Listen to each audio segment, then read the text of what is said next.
টাঙ্গাইলে প্রমত্তা যমুনার বুকে এবার চীনাবাদামের ব্যাপক ফলন হয়েছে।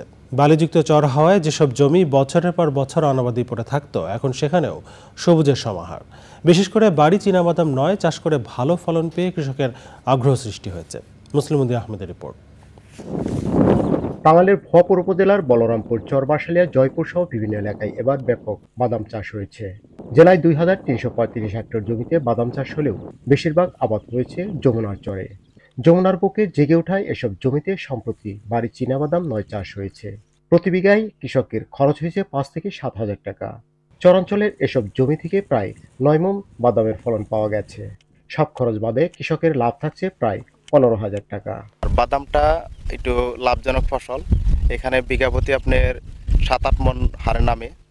আবার আপনি বিক্রি ভালো, আপনার 2500 থেকে 3200 টাকা মণ এরকম বিক্রি করা যেতেছে, ভালো লাভবান হইতেছে। এখানে আমাদের বাদাম বাড়ি 8 বাড়ি 9, এগুলো আমরা খুব লাভবান হব ইনশাল্লাহ। এই বছর আমার ফসল ভালো।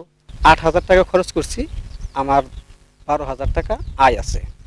যত ফসলই আমরা আবাদ করি তার মধ্যে বাদাম রয়েছে কৃষকের লাভজনক ফসল। কৃষি গবেষণা ইনস্টিটিউটের সরজমিন গবেষণা বিভাগ উন্নত জাতের চীনাবাদাম আবাদে কৃষককে পরামর্শ ও প্রযুক্তিগত সহায়তা দিয়েছে। ঢাকা 1-এর পরিবর্তে 8 এবং 9টাকে রিপ্লেস করে এই কৃষকের মাঝে ছড়িয়ে দেওয়া।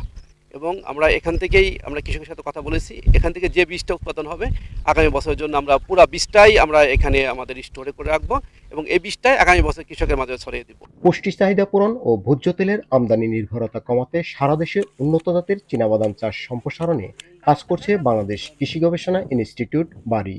ভোজ্য তেলের আমদানি নির্ভরতা কমাতে তাহলে আমার মনে হয় সরিষার পাশাপাশি ভোজ্য তেলের একটি গুরুত্বপূর্ণ ক্ষেত্র হবে বাদাম, তেল, তিসি এবং আরও অনেক কিছু।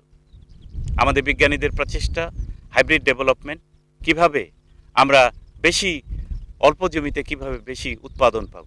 প্রোটিন, কার্বোহাইড্রেট, স্বাস্থ্যকর চর্বি, ফাইবার, ফ্যাটি অ্যাসিডের বড় উৎস চীনাবাদাম। বাদাম চাষ সম্প্রসারণে গুরুত্ব দিয়েছে পুষ্টিবিদরা। টাঙ্গাইলের ভুয়াপুর থেকে মুসলিম উদ্দিন আহমেদ, চ্যানেল আই।